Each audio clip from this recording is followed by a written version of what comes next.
Hey guys swap this side and इस video में हम डिस्कस करने वाले हैं about the topic inflammation. Inflammation एक पैथोलॉजी का टॉपिक है, so without any delay let's get started. और क्योंकि ये वीडियो जो है शायद मैं दो पार्ट्स में थोड़ा लेंदी हो सकता है, तो शायद मैं इसको दो पार्ट में कवर कर सकती हूँ, और मैं ट्राई ये करूँगी कि एक पार्ट में ही कवर हो जाए, एक वीडियो में ही कवर कर सकूँ उसको मैं। So let's get started with this topic.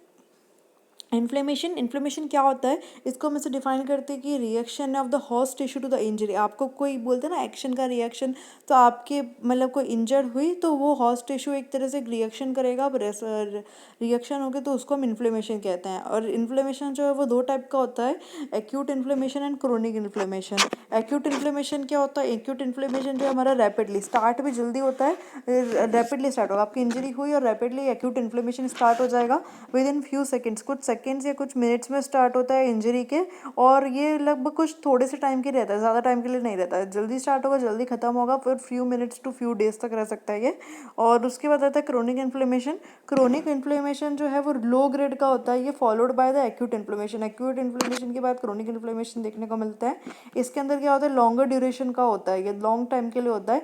Histologically characterized by the infiltration of the, अगर आप हिस्टोलॉजिकली देखो इसको, हिस्टोलॉजिकल सेक्शन देखो, तो हिस्टोलॉजिकली इसमें क्या देखने चेंजेस होते हैं कि इसके अंदर infiltration of the lymphocytes and the histiocytes देखने को मिलता है। अब हम डिटेल में देखेंगे एक्यूट इन्फ्लेमेशन को। तो एक्यूट इन्फ्लेमेशन के कार्डिनल साइंस देखते हैं। तो कार्डिनल साइंस क्या है, the cardinal signs of the acute inflammation कौन कौन से हैं? रेडनेस होगा, हीट, स्वेलिंग, रेडनेस, पेन। आपने 11th-12th उसमें भी पढ़ रखा होगा द इन्फ्लेमेशन के signs, heat, swelling, redness, pains, ये होते हैं। And also there is one that is loss of the function. So what are the signs? Heat, swelling, redness and pain. तो रेडनेस को हम और क्या बोलेंगे? रूबोर। अब अगर आपको कोई पूछे and then there is also rubor, so don't confuse with redness और rubor, you should be use to with these terms. Redness और रूबर, हीट को हम बोलेंगे कैलोर, हीट और कैलोर, रेडनेस और रूबर, स्वेलिंग और ट्यूमर, पेन और dolor, and loss of function. So heat, swelling, redness और पेन। स्वेलिंग हमारी सूजन आ जाती है, स्वेलिंग हो जाती है, तो हमको ट्यूमर ही बोलते हैं ना उसको, that is very simple. Pain को हम बोलेंगे डोलोर, अगर आपने डोलो जेल का कभी नाम सुना हो तो, so that is dolo gel, from there that pain or dolor. Redness, rubor, and heat, calor. It is very simple, calor, heat and redness, rubor. That's how you can remember it. And acute inflammation हमने देखा कि किसके ये science होते हैं। Acute inflammation में क्या क्या चेंजेस देखने को मिलते हैं? हीट, स्वेलिंग, सबसे पहले पता सिग्नल्स होते हैं, तो हीट, स्वेलिंग, रेडनेस और पेन। एक्यूट इन्फ्लेमेशन के कॉजेज क्या होते हैं basically? What are the causes of the acute inflammation? So microbial infections हो सकते हैं, जैसे बैक्टीरिया या वायरस की वजह से इन्फ्लेमेशन हो रहा है। कुछ मैकेनिकल ट्रॉमा, फॉर एग्जांपल आप ब्रश कर रहे हो, कटिंग कर रहे हो, क्रशिंग ऐसे काम कर रहे हो, तो उसके इसमें जो ट्रॉमा होता है, बेसिकली इंजरी होती है। आप हार्ड ब्रश से बोलते हैं, डॉक्टर्स रिकमेंड करते हैं कि हार्ड ब्रश नहीं करना चाहिए, you should use soft brush. So that hard brush basically can give you a mechanical trauma, वहाँ पे आपकी इंजरी हो सकती है एंड अल्टीमेटली वो एरिया रेड हो सकता है, दैट इज इन्फ्लेमेशन हो सकता है वहाँ पे। सो और ये हमने देखा माइक्रोबियल इन्फेक्शन जैसे बैक्टीरिया, वायरस की वजह से हो सकता है, मैकेनिकल ट्रॉमास की वजह से हो सकता है, हाइपर सेंसिटिविटी रिएक्शन की वजह से हो सकता है, allergic reaction, hyper sensitivity reaction की वजह से हो सकता है। Also irritant and corrosive agents की वजह से हो सकता है, जैसे एसिड हो गई, एल्कलीज हो गए, इन सब की वजह से हो सकता है। रेडिएशन एंड इंजरी की वजह से होता है, रेडिएशन, हार्मफुल रेडिएशन की इंजरी की वजह से इंजरी हो सकती है। इंजरी हो सकती है हीट और कोल्ड की वजह से। ऑल्सो देयर कुड बी, मतलब इंजरी होगी हीट और कोल्ड की वजह से, उसके बाद वो ultimately due to the acute inflammation. It means that like injury due to the foreign bodies, for example एक सूचर मटेरियल, जो सूचर लगाते हैं आपकी बॉडी, जब कहीं आपके लग जाता है तो आपके स्टिक सूचर्स लगाए जाते हैं, आपके टाके लगते हैं, so that is suture material. तो वो मटेरियल जो है वहाँ रह जाता है अगर, तो वह वो चीज़ इंजरी कॉज कर सकते हैं ultimately due to the inflammation. And splinters also, tissue necrosis, example infarction. अब हम देखें चेंजेस क्या देखने को मिलता है एक्यूट इन्फ्लेमेशन में। हमको देखने को पता थोड़ा साइंस होती है कि एक्यूट इन्फ्लेमेशन की heat, swelling, redness, pain, loss of function. हमने ये देख लिया कि कॉजेज क्या क्या होते हैं, ये सब कॉजेज होते हैं। चेंजेस क्या देखने को मिलेंगे हमको? अब हम मतलब और डीप लेवल पे, माइक्रोस्कोपिक लेवल पे हम जाके देख रहे हैं, तो उसके अंदर हमको चेंजेस क्या देखने को मिलेंगे? तो वस्कुलर चेंजेस, ब्लड वेसल में वस्कुलर चेंजेस क्या देखने को मिलेंगे, पर्टिकुलर सेल्स में क्या चेंजेस देखने को मिलेंगे, एंड ऑल्सो द हीमोटैक्सिस। हीमोटैक्सिस में क्या देखने को मिलेगा आपको? सो सबसे पहले देखते हैं vascular vascular changes. So vascular changes if we see तो blood vessels in vascular changes जो है वो दो टाइप्स के होते हैं। ब्लड वेसल्स वस्कुलर दो टाइप के होते हैं, तो हीमोडायनेमिक चेंजेस आते हैं इसके अंदर, परमेबिलिटी चेंजेस। वस्कुलर चेंजेस में याद रखिएगा दो चेंजेस फर्दर आएंगे। वस्कुलर चेंजेस को हम दो पार्ट में क्लासीफाई करेंगे, एक तो हीमोडायनेमिक चेंजेस एंड उसके अलावा परमेबिलिटी चेंजेस।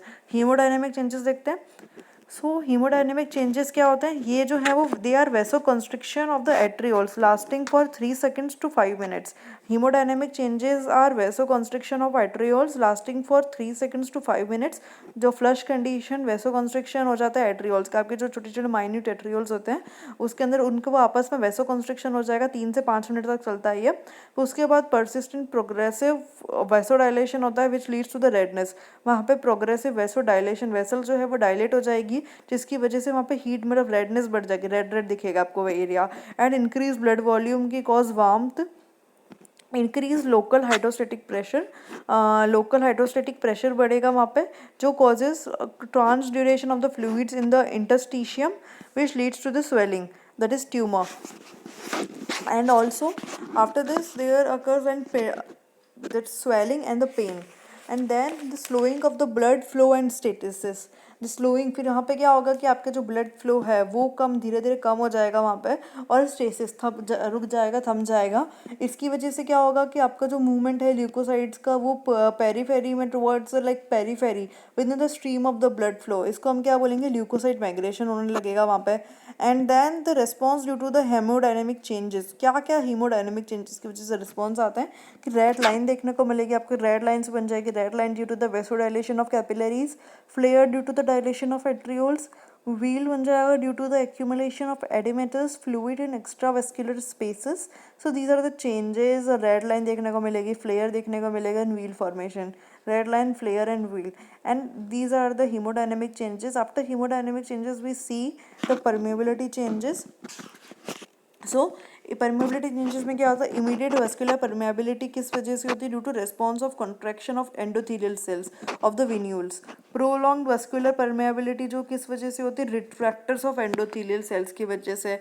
और डिलेड वेस्कुलर परमेबिलिटी किस वजह से होती है, direct injury to endothelial cells की वजह से। व्हाट हैपनिंग इज लाइक, अगर परमेबिलिटी इज नॉट लाइक अलग अलग टाइप की, इमीडिएट वेस्कुलर परमेबिलिटी जो होगी, परमेबिलिटी चेंजेस भी अलग अलग टाइप के होंगे। इमीडिएट वेस्कुलर परमेबिलिटी जो है वो हमारे एंडोथेलियल सेल्स की वजह से होंगी। प्रोलॉन्ग वेस्कुलर परमेबिलिटी जो होगी वो आपकी रिट्रैक्टर्स ऑफ एंडोथेलियल सेल्स की वजह से होगी। डिलेड वेस्कुलर परमेबिलिटी जो होगी वो आपकी is due to the direct injury to endothelial cells. और लेट वेस्कुलर परमेबिलिटी किस वजह से होगी, हमने देखा इमीडिएट वेस्कुलर परमेबिलिटी थोड़ी देर तक चलती है वो प्रोलॉन्ग वेस्कुलर परमेबिलिटी, फिर डिलेड वेस्कुलर परमेबिलिटी, एंड फिर आएगी सबसे last late vascular permeability. It is due to the injury to endothelium by leukocytes and newly formed capillaries. आप केवल चाहें तो चेंजेस आप नाम भी याद रख सकते हैं, दैट लाइक मेन आपको पता चलनी चाहिए for this acute, what is acute and what is chronic. So acute inflammation and that is the chronic inflammation। so हमने causes देखे है इसके, also हमने changes देखे, vascular changes देखे, hemodynamic changes, और हमने देखे permeability changes में ये होता है। फिर उसमें osmotic pressure का concept है, intravascular osmotic pressure कम हो जाता है, interstitium osmotic pressure जो है वो बढ़ जाता है, इसकी वजह से excessive outward flow होने लगता है, जो fluid है fluid excessive outward flowing करने लगता है capillaries से, और जिसकी वजह से exudative inflammatory fluid हो जाता है। That's not so important। and moving to the next topic like the cellular changes, that is जिसके अंदर हमने देखे हीमोडायनेमिक अलग अलग हमने बोले थे ना, अलग अलग चेंजेस होंगे, वस्कुलर चेंजेस होंगे। वस्कुलर में हमने देखा था एक different changes, permeability changes and haemodynamic changes. So हमने देख लिया अब haemodynamic changes and permeability changes देख लिए। Now it's time for the cellular changes. Cellular changes के अंदर extravasation of the leucocytes होता है, फेगोसाइटोसिस देखने को मिलता है, ऑल्सो कीमोटैक्सिस देखने को मिलता है। Extravasation of the leucocytes, phagocytosis and chemotaxis. Extravasation of leucocytes क्या होता है, द प्रोसेस, इसके अंदर क्या होगा कि मार्जिनेशन देखने को मिलेगा, margination lumen of microvasculature to the interstitium, neutrophils from the first line of defence from monocytes and macrophages. ये सीक्वेंस ऑफ द इवेंट्स है इन ब्लड वेसल्स में जिनको हम मार्जिनेशन कहते हैं, which is due to the stasis of blood flow. किस वजह से होता है? ब्लड फ्लो का जो रुक जाता है, ब्लड फ्लो रुक जाता है तो उस वजह से देखने को मिलता है margination of leukocyte which comes near to the endothelial cells. And also it is इसमें एक्स्ट्रावेसेशन ऑफ ल्यूकोसाइट्स में एक तो हमें मार्जिनेशन देखना है, उसके अलावा हमें देखना है रोलिंग। रोलिंग क्या होगा? द मार्जिनेटेड डब्ल्यूबीसीज जो होंगे या ल्यूकोसाइट जो होंगे वो आइदर एक बार जो मार्जिनेटेड है वो रोल्ड हो गए, रोल्ड और swept by the blood, blood के थ्रू वो रोल्ड ऑफ हो जाएंगे या स्वेप्ट हो जाएंगे बाय द ब्लड स्ट्रीम, जिसकी वजह से स्लो टम्बलिंग होगा डब्ल्यूबीसीज का along the endothelial lining. WBC का स्लो टम्बलिंग होगा around the endothelial lining of the vessels, इसको हम ही रोलिंग कहेंगे। मैकेनिज्म ऑफ एडिशन, एडिशन का मैकेनिज्म क्या है कि neutrophil stick to the endothelium and rolls over it. Adhesion जो होता है is brought about with certain molecule, जैसे हमारे प्रोटीन्स हो गए, एडिशन मॉलिक्यूल्स हो गए, ये सब आ गए इसके अंदर हमारे। And then there comes the various types of the adhesion molecule, कौन कौन से होते हैं? जैसे ल्यूकोसाइट एडिशन मॉलिक्यूल्स होते हैं हमारे पास, एंडोथेलियल एडिशन मॉलिक्यूल्स होते हैं वो। हमने क्या देखा इसके अंदर? हमने मार्जिनेशन देखा, रोलिंग देखा हमने, इसके अलावा मार्के किस तरह से एडिशन होता है कि उसके अलावा हमारे पास आता है migration. So after adhesion of leukocytes, एक बार ल्यूकोसाइट जो है वो एडेयर हो गया, एडिशन हो गया to the endothelial cell, endothelial cell से ल्यूकोसाइट्स का एडिशन हो गया, फिर वो मूव आउट करेंगे, they move out through the gap between the endothelial cells of the vessels by the amoeboid, जो एंडोथेलियल सेल्स से मूव आउट कर जाएंगे थ्रू द गैप, उनके अंदर एक गैप होता है, वहाँ से एंडोथेलियल सेल से they move out through the gap between the endothelial cell of the vessel wall by amoeboid movement. Amoeboid जैसे अमीबा का जिस तरह का मूवमेंट होता है इस तरह से वो अमीबॉइड मूवमेंट के थ्रू वो बाहर निकल जाएंगे वहाँ से। देन दे ल्यूकोसाइट, जो ल्यूकोसाइट हैं जो अभी अधेयर हुए थे उनसे, वो एंडोथेलियल सेल से गैप के थ्रू बाहर निकल गए अब by amoeboid movement. Then they leukocyte, जब वो ल्यूकोसाइट जो है देन व्हाट हैपेंस कि they pierce the basement membrane, वो बेसमेंट मेम्ब्रेन को भी पियर्स कर जाते हैं और फिर वो वेसल वॉल से बाहर आ जाते हैं with in the first 24 hours. And later on क्या होता है कि ये जो लेटर ऑन 24 आवर्स में तो ये चीज़ देखने को मिलती है, वो ल्यूकोसाइट से ब्लड वेसल से भी बाहर आ गए। एंड 24 to 48 आवर्स थोड़े बाद में 1-2 दिन बाद में क्या होगा कि जो मोनोसाइट्स हैं और मैक्रोफेजेस हैं ये रीच करेंगे एक्स्ट्रावेस्कुलर स्पेस में। So they reach the extravascular space. Then there come the phagocytosis, इसके अंदर फेगोसाइटोसिस भी आता है। फेगोसाइटोसिस क्या होता है? Process of engulfment of solid particulate, देखते ना कि फेगोसाइटोसिस प्रोग्राम मतलब बैक्टीरिया आया उसने किसी चीज़ को, फूड पार्टिकल को निगल लिया, दैट इज फेगोसाइटोसिस, फूड निगलना। So it is a process of engulfment of solid चीज़ जो होती है, जैसे पिनोसाइटोसिस है लिक्विड चीज़ को हम निगलना बोलते हैं, दिस फेगोसाइटोसिस फॉर सॉलिड चीज़ को निगलना। So it is a process of engulfment of the solid particulate materials by cells, PMNL, polymorphonucleoleucocytes and the macrophages. Then there comes the chemotaxis. So chemotaxis is once leukocyte migrate कर जाएंगे into the extra, एक बार हमने बोला था leucocyte extravascular space में migrate कर गए। सो फिर वो क्या करेंगे? To move towards the rising concentration of the chemotactic agent, they move towards the rising concentration of the chemotactic agents. Leucocyte जो है वो सून धीरे धीरे वो रीच कर जाएंगे द साइट ऑफ इंजरी, जहाँ इंजरी हुई है वहाँ ल्यूकोसाइट्स पहुँच जाएंगे। फिर एक बार हमने कहा वो वहाँ से एंडोथेलियल से जो अधेयर हुए थे वो वहाँ से स्पेस के थ्रू बाहर निकल गए। आफ्टर 24 to 48 आवर्स जो है मैक्रोफेजेस भी एक्स्ट्रावेस्कुलर स्पेस में रीच कर जाएंगे। ऑल्सो जो ल्यूकोसाइट्स हैं जो बाहर माइग्रेट करके बाहर चले गए हैं ये भी रीच कर जाएंगे, they move towards the rising concentration of the chemotactic agents. Leucocyte जो है वो soon reach to the site of injury, वहाँ बाहर निकलने के बाद वो इंजरी जहाँ पे हुई है वहाँ पहुँचेंगे। दस कीमोटैक्सिस को हम कैसे डिफाइन कर सकते हैं? ये जो हमने देखा कि ये सब हुआ, फिर कीमोटैक्सिस को हम कैसे डिफाइन कर सकते हैं? It is a process of the guided cell migration. Cell migration तो हुआ, ल्यूकोसाइट है वो वहाँ तक गई, एक सेल माइग्रेशन हुआ, बट एक गाइडेड सेल माइग्रेशन हुआ, एक मतलब पर्टिकुलर एक सीरीज और sequences of events. Thus chemotaxis is defined as the process of the guided cell migration brought about the different chemotactic agent, different chemotactic agents के through वो चीज़ हुई है, और मीडिएटर अलग अलग मीडिएटर्स या कीमोटैक्टिक एजेंट्स के थ्रू वो चीज़ हुई है। The important chemotactic substances of leucocytes, जैसे कंपोनेंट्स ऑफ कॉम्प्लीमेंट और कंपोनेंट्स ऑफ द कॉम्प्लीमेंट आते हैं इसके अंदर, बैक्टीरियल एंड माइटोकॉन्ड्रियल प्रोडक्ट्स आते हैं, पेप्टाइड्स आते हैं with N formyl methionine terminal products of arachidonic acid metabolism देखने को मिलता है आपको, पर्टिकुलरली ल्यूकोट्राइंस एंड साइटोकाइंस देखने को मिलते हैं, particularly chemokine family of, for example interleukin 8। ये सब इसको बेसिकली ये सब इंपॉर्टेंट कीमोस्टेटिक सब्सटेंसेज हैं ग्लूकोसाइड्स का।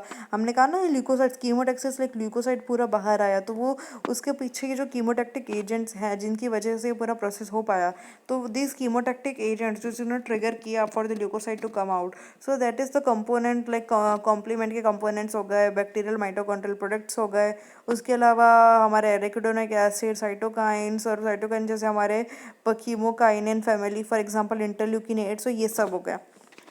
या इसके बाद हम देखेंगे what are the chemical mediators of the acute inflammation. जो एक्यूट इन्फ्लेमेशन है उसके केमिकल मीडिएटर्स क्या क्या होते हैं। सो केमिकल सब्सटेंसेस जो मीडिएट करते हैं tissue response to the injury, कि वो केमिकल सब्सटेंस जो मीडिएट करते हैं tissue response to injury are cell mediate भी हो सकते हैं, for example histamine, serotonin, prostaglandins, lipoxins, leukotrienes, platelet activating factor, nitric oxide, cytokines, so ये सब सेल मीडिएटेड है। Histamine, serotonin, vasoactive amines भी बोलते हैं इनको। सिस्टमिक केमिकल मीडिएटर्स आते हैं जैसे कोएगुलेशन सिस्टम, काइगली सिस्टम, एक पूरे हमारे बॉडी में सिस्टमिक केमिकल मीडिएटर्स आते हैं लाइक प्लाज्मा डिराइव्ड, सो कोएगुलेशन सिस्टम आते हैं, काइनेन सिस्टम आते हैं, फाइब्रिनोलाइटिक सिस्टम आते हैं, कॉम्प्लीमेंट कंपोनेंट आता है, and also the various functions performed by these are increase permeability. इनके अलग अलग फंक्शंस क्या है कि इंक्रीज परमेबिलिटी होता है, वैसो डायलेशन देखने को मिलता है, कीमोटैक्सिस, ये जो है इनके जो भी केमिकल मीडिएटर्स हैं इनसे आपको increase permeability of these are increased permeability, vasodilation, chemotaxis, fever, pain and tissue damage. So these are the chemical mediators. The chemical mediator जो cells से रिलीज होता है, अब हम देखें जो cells से chemical mediators रिलीज होते हैं, जो वैसो एक्टिव अमाइंस है, हमने बोला ना कौन कौन से केमिकल mediators है, जैसे सीरोटोनिन है, हिस्टामाइन है। सो अब हिस्टामाइन, अब वैसो एक्टिव अमाइंस में हमारे हिस्टामाइन, सीरोटोनिन ये सब आते हैं जो जो हमारे वैसो एक्टिव अमाइंस में आते हैं। अब उनको देखते हैं हम। तो वैसो एक्टिव अमाइंस में हमारे पास सबसे पहले हम देखेंगे हिस्टामिन। तो हिस्टामिन कौन प्रोड्यूस करता है, अब क्योंकि पर्टिकुलर सेल से आ रहे हैं ना, हम क्या पढ़ रहे हैं, केमिकल मीडिएटर जो सेल से रिलीज हो रहे हैं, सो उसके अंदर वैसो एक्टिव अमाइंस, इसमें सबसे पहले हिस्टामाइन। हिस्टामाइन जो होता है वो प्रोड्यूस होता है मास्ट सेल से, हमारी बॉडी में जो मास्ट सेल्स होती है वो हिस्टामाइन प्रोड्यूस करती है। सो हिस्टामाइन कहाँ से आता है, मास्ट सेल प्रोड्यूस करती है, ईओसिनोफिल्स प्रोड्यूस करती है, बेसोफिल्स प्रोड्यूस करती है, प्लेटलेट, ये सब चीज़ें हैं, मास्ट सेल प्रोड्यूस कर रही है, बेसोफिल प्रोड्यूस कर रही है, ईओसिनोफिल प्रोड्यूस कर रही है, प्लेटलेट्स, ये सब हिस्टामिन प्रोड्यूस करते हैं। ये किस लिए रिस्पॉन्सिबल होता है histamine, it is responsible for the inflammatory response. हमारी जो इन्फ्लेमेटरी रिस्पॉन्स होता है ना, उसके लिए हिस्टामिन रिस्पॉन्सिबल होता है। इसका एक्शन क्या होता है, वैसोडाइलेशन का काम करता है, ये वस्कुलर परमेबिलिटी को कम करता है, ऑल्सो ये पेन कॉज करता है, इचिंग कॉज करता है, it also causes the pain and the itching. Histamine हो गया। हिस्टामाइन के बाद होता है सीरोटोनिन। सीरोटोनिन को हम और क्या बोलते हैं, serotonin is also known as 5 hydroxy tryptophan. क्या बोलते हैं, 5 हाइड्रोक्सी ट्रिप्टामाइन भी बोलते हैं सीरोटोनिन को, 5HT। अब सोर्स किससे आता है ये सीरोटोनिन, हमने हिस्टामाइन देखा जो मास्ट सेल, बेसोफिल सबसे आता है, इन्फ्लेमेशन के लिए रिस्पॉन्सिबल होता है, वैसोडाइलेशन करता है, पेन और इचिंग करता है। सीरोटोनिन क्या करता है, सीरोटोनिन जो है पहले सबसे पहले स्टोरेज देख लेते हैं, कहाँ स्टोर होता है, ये क्रोमेफिन सेल्स स्टोर होता है जीआईटी में, जीआईटी के जो क्रोमेफिन सेल्स होती है तो वहाँ पे स्टोर होता है serotonin, spleen, nervous tissues, mast cell, platelets. इसका क्या काम होता है सीरोटोनिन का, जिससे हिस्टामिन का काम होता है ना कि लाइक इन्फ्लेमेटरी रिस्पॉन्स कॉज करता है, पेन और इचिंग, वैसोडाइलेशन करता है। सो सेम सीरोटोनिन का भी यही काम है, पर ये उससे थोड़ा कम पोटेंट है। हिस्टामिन थोड़ा ज़्यादा लाइक ज़्यादा इफेक्टिव है, ज़्यादा पोटेंट है, और ये सीरोटोनिन जो है वो थोड़ा कम पोटेंट है। देन इसी में हमारे वैसोएक्टिव अमाइंस में हमारे नेक्स्ट आता है arachidonic. After this vaso active amines हमारे पास दूसरी चीज़ें आती है। वैसो एक्टिव अमाइंस में हमने देखना हिस्टामाइन, सीरोटोनिन आते हैं। उसके अलावा और चीज़ हमको जो देखनी है जो सेल से रिलीज होती है, arachidonic acid mediators. So they are arachidonic acid mediators, arachidonic acid, they are the prostaglandins आते हैं इसके अंदर, लाइपोक्सिन्स आते हैं, ल्यूकोट्राइंस आते हैं। सोर्स क्या है इसका, तो और जितने भी ल्यूकोसाइट्स हैं वो प्रोड्यूस होते हैं, वो प्रोड्यूस करते हैं ल्यूकोट्राइंस को, और ल्यूकोट्राइंस, प्लेटलेट्स एंड एंडोथेलियल सेल्स जो है वो प्रोड्यूस करते हैं प्रोस्टाग्लैंडिन्स को। ये जो है these are the metabolic products होते हैं ऑफ द एराकिडोनिक एसिड के, और पॉली अनसैचुरेटेड फैटी एसिड्स होते हैं जो फॉस्फोलिपिड से डिराइव्ड होते हैं, जो हमारे सेल मेम्ब्रेन पूरा फॉस्फोलिपिड से बनी होती है। सो डिराइव्ड होते हैं फॉस्फोलिपिड से, जो हमारी सेल मेम्ब्रेन के अंदर प्रेजेंट होती है। क्या काम करता है arachidonic acid mediator. So action देखें इसके। So chemotactic and phagocytic cell adherence. So chemotactic and phagocytic cell adherence का काम करता है ये। Also vasoconstriction, smooth muscle का वैसो कंस्ट्रक्शन कराता है, ब्रेंको कंस्ट्रक्शन कराता है, वास्कुलर परमेबिलिटी इंक्रीज करता है। प्रोस्टाग्लैंडिन्स जो है वो वैसो डायलेशन का काम कराते हैं, ब्रोंको डायलेशन काम कराते हैं, इंक्रीज परस्कुलर परमेबिलिटी कराते हैं। उसके अलावा हमने एरिकिडोनिक एसिड भी देख लिया। एरिकिडोनिक एसिड के बाद हम देखेंगे that is the lysosome enzyme, lysosomal enzyme, जिसको हम लाइपोक्सिन भी बोलते हैं। सो ये डिराइव्ड होते हैं हमारे न्यूट्रोफिल्स से एंड मोनोसाइट से, जिसके अंदर लाइसोसोमल ग्रेन्यूल्स देखने को मिलते हैं। लाइसोसोमल ग्रेन्यूल्स देखने को मिलते हैं जो एक इंपॉर्टेंट रोल प्ले करते हैं the chemotaxis function, T vascular permeability और कॉम्प्लीमेंट सिस्टम के एक्टिवेशन में भी। ये जो है वो इंजरी कॉज कर सकते हैं, टिश्यू जो है टिश्यू को इंजरी कॉज कर सकते हैं lysosomal enzymes. Platelet activating factor जो है PAF, प्लेटलेट एक्टिवेटिंग फैक्टर जो है वो रिलीज होते हैं IgE से। They are activated by the basophils, mast cells, leukocytes, endothelium and platelets. तो प्लेटलेट एक्टिवेटिंग फैक्टर जो है वो रिलीज होते हैं from the IgE। Platelets PAF platelet active factor कहाँ से रिलीज होते हैं, हमारी जो IgE एंटीबॉडी होती है वो उससे रिलीज होते हैं, activated by the basophils, mast cell, leukocytes, endothelium and platelets. क्या काम करते हैं, action and the function, platelet aggregation का काम करते हैं। प्लेटलेट एक्टिवेटिंग फैक्टर है तो क्या है, तो प्लेटलेट को एग्रीगेट करते हैं, वेस्कुलर परमेबिलिटी को बढ़ाते हैं। They vasodilation in the low concentration, vasoconstriction करते हैं हाई कंसंट्रेशन में, bronchoconstriction, adherence of leucocyte to endothelium, chemotaxis. ये जो है वो CO2 को बढ़ा भी सकते हैं, CO2 प्रोडक्शन को बढ़ा सकते हैं, and डीग्रेन्युलेशन in the macrophages. So this is the platelet adhering factor, and after the platelet adhering factor, platelet activating factor PAF, we see the nitric oxide. So nitric oxide जो है they are produced by the monocytes।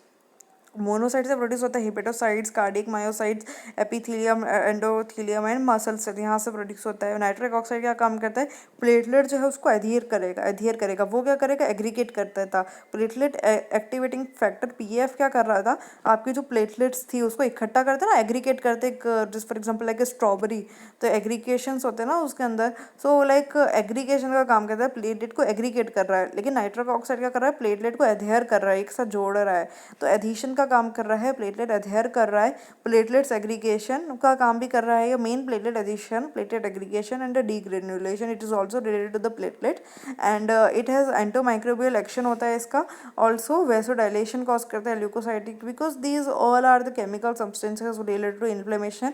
सो आपको ये चीज़ तो देखनी है कि मतलब basically inflammation related है, मतलब वेसोडाइलेशन कॉज करेगा, vasoconstriction, vasodilation, and these things are very common, जो हर जो है वो परफॉर्म करेगा ही करेगा। ल्यूकोसाइटिक रिक्वायरमेंट कम होगी, recruitment, and they affect the mast cell to induce the inflammation.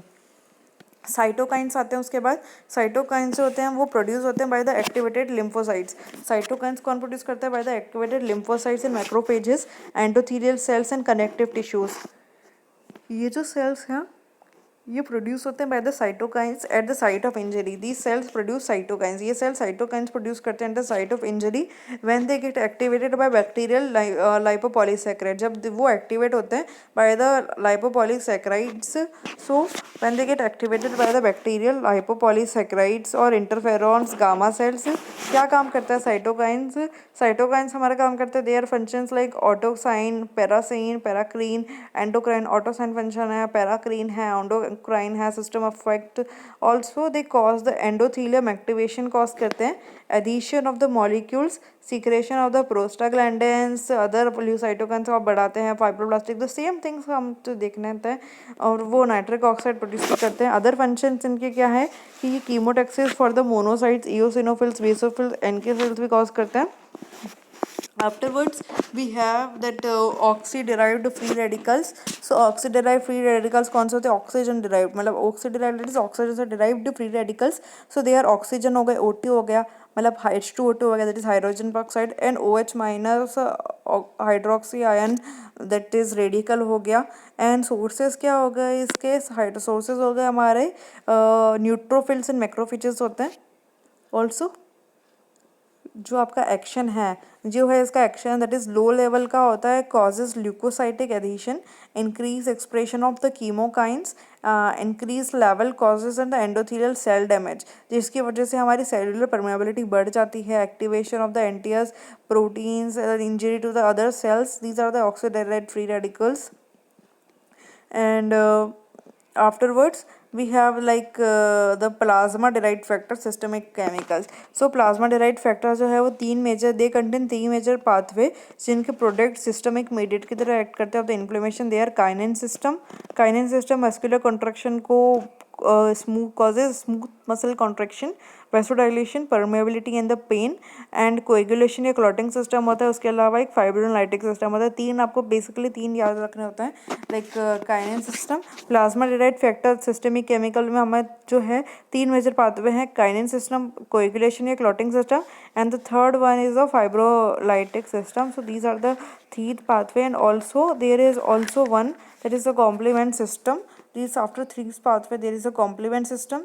So it consists of the action of C3A, CF4A. हमने complement हमने also we have read it complement in the microbiology also. So if you have a doubt regarding this complement system, आप मुझे बोल दीजिए, मैं इसमें detail में video बना दूंगी complement system का.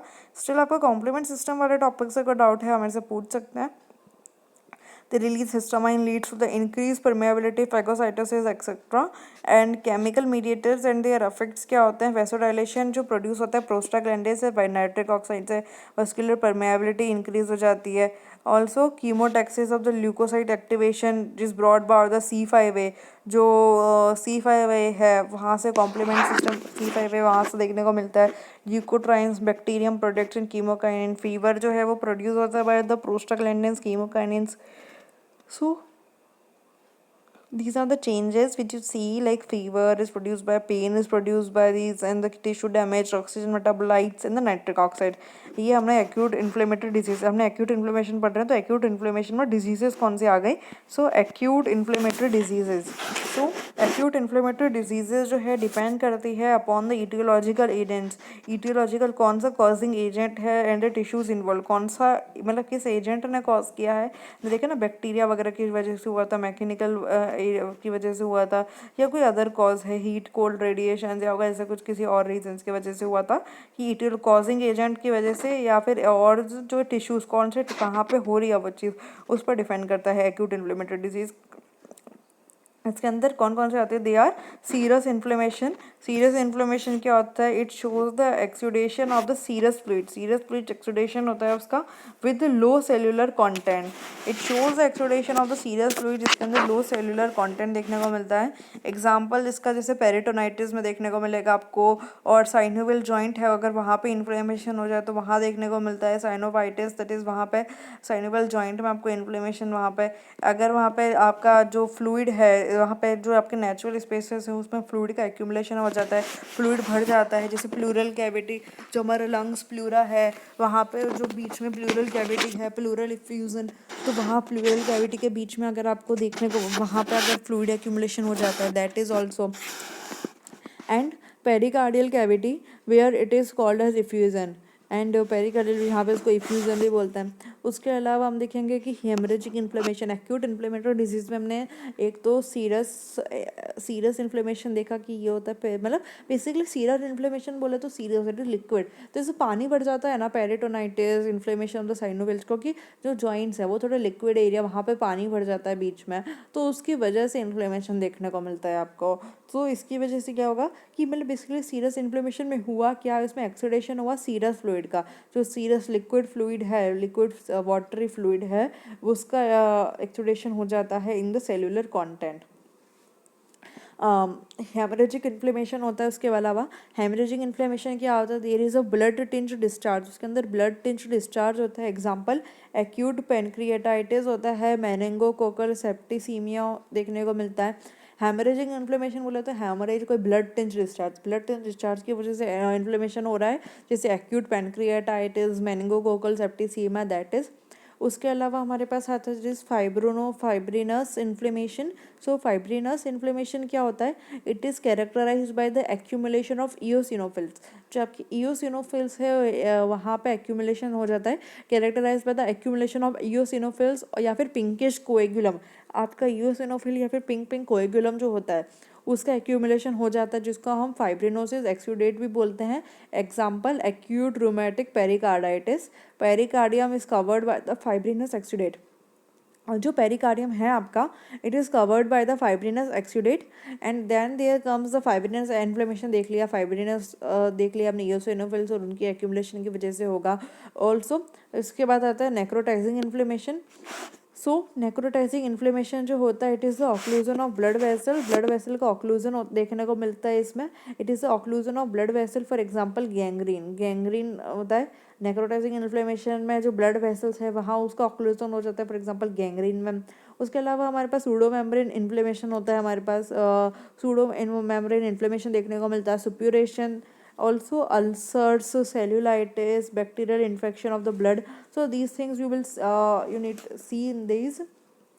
ऑल्सो सूडो मेम्ब्रेनस इन्फ्लेमेशन होता है। सूडो मेम्ब्रेन इन्फ्लेमेशन क्या होता है कि इन्फ्लेमेशन हो जाता है हमारा म्यूकस मेम्ब्रेन का with a corny bacterium diphtheria. आपका जो म्यूकस मेम्ब्रेन है उसमें इन्फ्लेमेशन हो जाता है, म्यूकस मेम्ब्रेन जो है आपकी उसमें इन्फ्लेमेशन हो जाता है विद कॉर्नी बैक्टीरियम डिप्थीरिया जो है बैक्टीरिया, उसके थ्रू ये ऑर्गेनिज्म जो है लीड टू द नेक्रोसिस। वहाँ पे इन्फ्लेमेशन हुआ, इन्फ्लेमेशन के बाद वहाँ पे नेक्रोसिस हो जाता है म्यूकोसा का बाय डिप्थीरिया टॉक्सिन। जो डिप्थीरिया टॉक्सिन रिलीज करता है lead to the necrosis. Characteristic feature क्या है इसका? The characteristic feature is the foamy false membrane formation.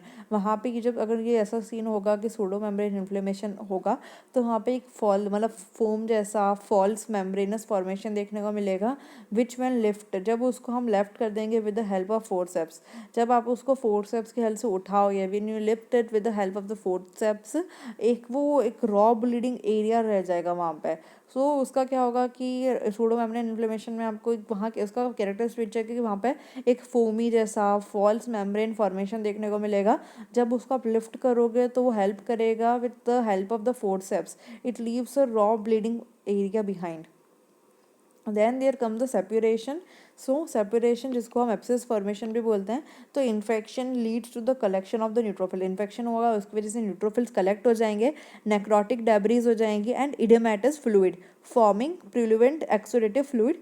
ये हमको देखने को मिलता है इन्फ्लेमेशन एसोसिएटेड जो पायोजेनिक बैक्टीरिया होते हैं वहाँ पे, फॉर एग्जांपल बॉयल हो गए, कार्बिंकल हो गए, तो ये सेपरेशन होगा जिसको हम एब्सेस फॉर्मेशन भी बोलते हैं, जिसकी वजह जो ultimately it lead to the collection of the neutrophils, necrotic debris etcetera. उसके अलावा अल्सर फॉर्मेशन होता है। अल्सर फॉर्मेशन क्या होता है कि अल्सर फॉर्मेशन दैट इज जो ब्रीच हो जाता है continuity of the skin and the mucous membrane is called the ulcer. Ulcer is like आपके बीच में जो गैप आ जाता है ना, ब्रीच, एक डिसकंटिन्यूटी आ जाती है स्किन और the mucous membrane is called, जो स्किन और स्किन के बीच में डिसकंटिन्यूटी आ जाती है उसको आप अल्सर कह सकते हो। सो एग्जाम्पल स्टोमेटाइटिस हो जाता है, इसको हम एफेल्टस अल्सर बोलते हैं, ईएफएटस अल्सर बोलते हैं। अल्सर इंटेस्टाइन में जो देखने को मिलता है, ulcer in the intestine by typhoid fever, amoebiasis et cetera. Cellulitis, cellulitis क्या होता है? Cellulitis is a type of spreading soft tissue inflammation. आपका जो सॉफ्ट टिश्यू इन्फ्लेमेशन है ना, वो होता है एक टाइप का सॉफ्ट टिश्यू इन्फ्लेमेशन स्प्रेडिंग होता है because of the hyaluronidase enzyme की वजह से होता है, जिसके related to the bacterial infection या fungal infection. So then there comes the bacterial infection of the blood. इसके अंदर आता है बैक्टीरियमिया। बैक्टीरिया जो है इसके अंदर presence of the bacteria in blood, presence of the bacteria in blood here they don't multiply. यहाँ पे वो मल्टीप्लाई नहीं करेंगे। बैक्टीरिया में क्या, बैक्टीरियमिया, बैक्टीरियल इन्फेक्शंस ब्लड के क्या क्या हो सकते हैं? For example first is bacteraemia. Bacteria में का मतलब क्या है? आपके ब्लड में बैक्टीरिया प्रेजेंट है, तो बैक्टीरिया में is the presence of bacteria in the blood, hence here they don't multiply. यहाँ पे वो मल्टीप्लाई नहीं करेंगे। एग्जाम्पल हो गए जैसे आपके एस टाइफाई के थ्रू इन्फेक्शन हो गया, स्ट्रेप्टोकोकस के थ्रू इन्फेक्शन हो गया, आपको पायोजीन इनका इन्फेक्शन हो गया। सो ये सब बैक्टीरियल इन्फेक्शन है, बैक्टीरियमिया इन्फेक्शन है। सेप्टिसीमिया क्या होता है? बैक्टीरिया और बैक्टीरियमिया और सेप्टिसीमिया में आपको डिफरेंस समझना बहुत ज़रूरी है। ये टर्म्स आगे यूज़ आने वाली हैं, bacteraemia and septicaemia. So bacteraemia में क्या होता है, ब्लड में बैक्टीरिया प्रेजेंट है पर वो मल्टीप्लाई नहीं कर रहा है। सेप्टिसीमिया क्या होता है, it is produce by the toxin release by the multiplication of the bacteria, मतलब बैक्टीरिया जो है वो मल्टीप्लाई कर रहा है by the toxin release by the, it is produce by the toxin जो released by the multiplication of the bacteria in the blood. एक blood में बैक्टीरिया जो है अगर वो मल्टीप्लाई कर रहा है, मल्टीप्लाई करते करते जो टॉक्सिन्स रिलीज कर रहा है वो मल्टीपल टॉक्सिन्स, तो वो टॉक्सिन्स की वजह से जो हो रहा है condition, that is septicaemia. It is accompanied by the systemic blood, जैसे टॉक्सीमिया हो गया। Also neutrophilic condition, multiple small haemorrhage haemorrhage हो गया आपको, DIC डिस्क कंडीशन हो गई। ऑल्सो द ऑब्सेस फॉर्मेशन देखने को मिलता है ऑर्गन्स में। Example pyruvic ulcer which leads to the necrosis of the tissue surrounded by the acute inflammatory response and suppuration. Septic infarction thrombi leads to the infarction of the lung, liver, brain and kidney etc. अगर हम systemic देखें, so these are the things to abscess formation, these and after these systemic effects of the inflammation, so local tissue responses जो है वो are accompanied by the systemic effect, जैसे fever हो गए, इस ड्यू टू बैक्टीरिया बैक्टीरिया आपके body में bacteria present है तो आपको कुछ टिश्यू रिस्पॉन्स देखने को मिलता है। फॉर एग्जांपल आपको फीवर, आपको पता है आपके बॉडी में बैक्टीरिया है, बैक्टीरिया में कंडीशन है, then you just see fever because of the prostaglandins leukocytosis due to bacterial infections leads to the neutrophilia. Leukocytosis due to bacterial infection lead to the neutrophilia. Also parasitic infections देखने को मिलते हैं हमको due to the eosinophilia, lymphagitis and the lymphadenitis is due to the lymphatics and lymph nodes जो फ्लेविंग करते हैं the inflamed tissue, जो शो करता है हमें reactive inflammatory changes. It is due to the chemical mediator जो हमारे रिलीज हो रहे हैं इन्फ्लेम टिश्यू से। Lymph nodes show follicular hyperplasia. उसके अलावा हमें देखने को मिलता है शॉक। शॉक का क्या होता है कि it is due to the massive release of the cytokines. अगर साइटोकाइंस जो है वो बहुत ज़्यादा अमाउंट में मैसिव रिलीज होगा उनका, सो तब देखने को मिलते हैं there is a vasodilation, increase vascular permeability, decrease intravascular volume, ये सब shock, it leads to shock and activate coagulation pathway, result in the bleeding and death of the DIC in microthrombi formation. These are the things. फिर हमारे output क्या होगा, basically outcome क्या होगा acute inflammation का। So complete resolution restoration, complete resolution या फिर restoration, that is जो स्ट्रक्चरल एंड फंक्शनल एक्टिविटीज़ हैं वो it occurs when injury is limited. जब आपकी कोई इंजरी है वो लिमिटेड होगी या कुछ कम ड्यूरेशन के लिए होगी, लिमिटेड इंजरी होगी और कम ड्यूरेशन के लिए होगी। When minimal tissue damage has occurred there may be regeneration of the tissues which replaces the injured tissues. वहाँ पे क्या होगा, रीजनरेशन होगा टिश्यूज़ का जो रिप्लेस कर देगा हमारे इंजर्ड टिश्यूज़ को। सबसे पहले हमारे कंप्लीट रिजोल्यूशन या रिस्टोरेशन होता है एक्यूट इन्फ्लेमेशन में, कंप्लीट रिजोल्यूशन या रिस्टोरेशन। फिर होगा healing of the connective tissue formation, मतलब जो कनेक्टिव टिश्यू फॉर्मेशन है वो हील हो जाएगा, ऑर्गेनाइजेशन होगा बेसिकली वहाँ पे। फिर हमारे को होता है chronic inflammation, that is transfer of acute inflammation.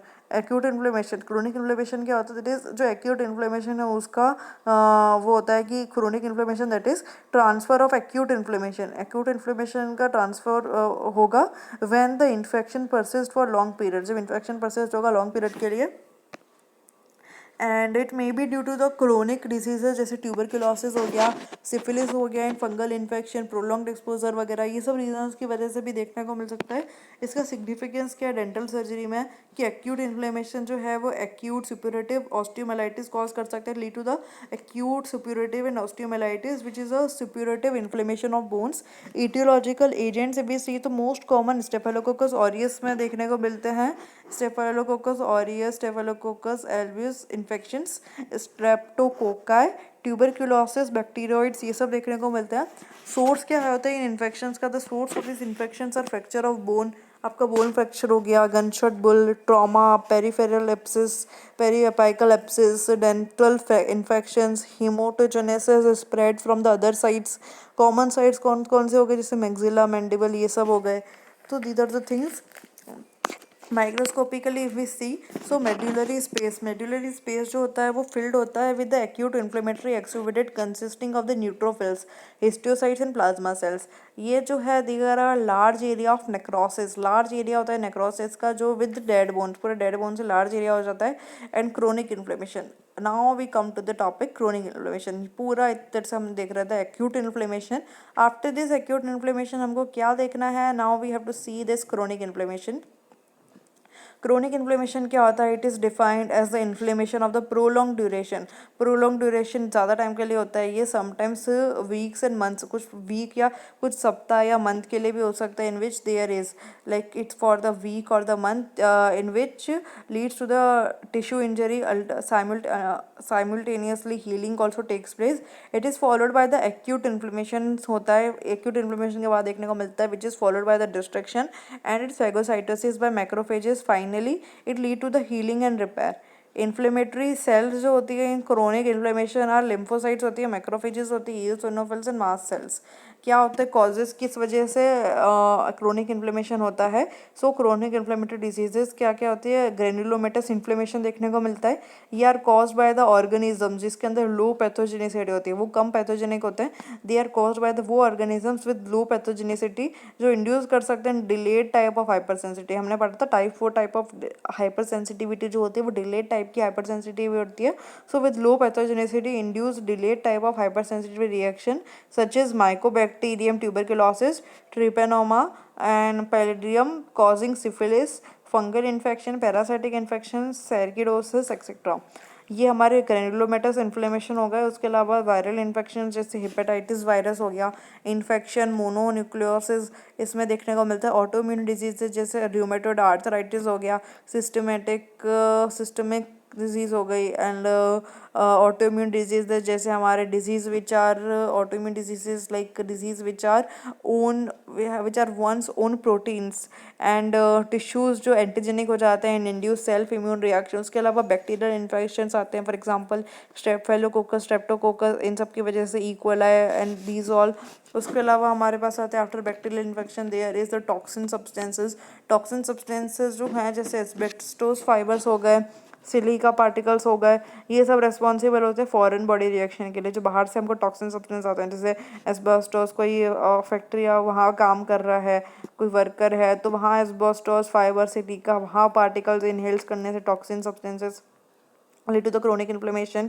Foreign body granuloma क्या हो गया? जैसे कैटगट स्प्लिंटर्स, मैंने कहा ना लाइक स्प्लिंटर्स हो गए और सर्जिकल इम्प्लांट्स हो गए, ये सब चीज़ें। It leads to the non caseating granuloma which are surrounded by the epithelial.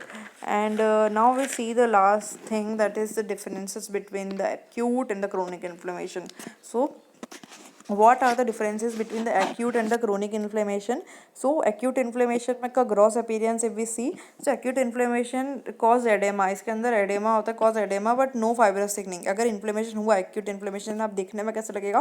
वहाँ पे swelling दिखेगी, edematous मतलब swell दिखेगा आपको, बट वहाँ पे fibrous thickening नहीं देखने को मिले। जबकि chronic inflammation का अगर आप देखोगे ना तो वहाँ पे वॉल, अगर आप ग्रॉस अपीयरेंस ग्रॉसली ऊपर से देखोगे तो थिकनिंग देखने को मिलेगी of the wall of the organ, वहाँ बॉल थिकन हो जाएगी occurs due to the fibrosis.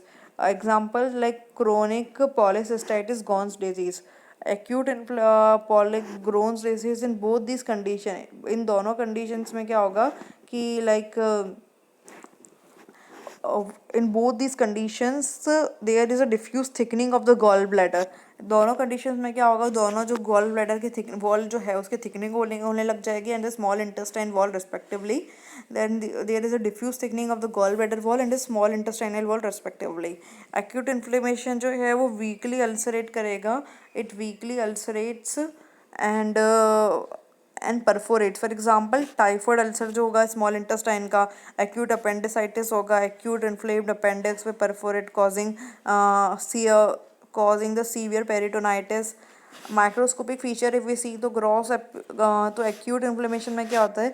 Neutrophilic infiltration जो होता है वो shows abscess formation, generally don't show any fibrosis, it doesn't show any granulomatous formation and acute inflammation जो होता है वो प्रोग्रेस हो जाता है टू द क्रोनिक इन्फ्लेमेशन। अगर हम क्रोनिक इन्फ्लेमेशन की बात करें तो उसके अंदर आपको डिस्टॉर्शन एंड स्ट्रक्चर फॉर्मेशन देखने को मिलेगा ऑर्गन्स का डिस्टॉर्शन होगा और स्ट्रक्चर बनने का फॉर्मेशन होगा ऑर्गन्स का। For example hourglass deformity of the stomach की जो आर ग्लास आप देखते हो ना कैसा होता है, जैसे सैंड आर ग्लास होता है, तो आर ग्लास डिफॉर्मिटी जैसे देखने को मिलेगा of the stomach due to the contraction of the fibrosis in healing of the gastric ulcer.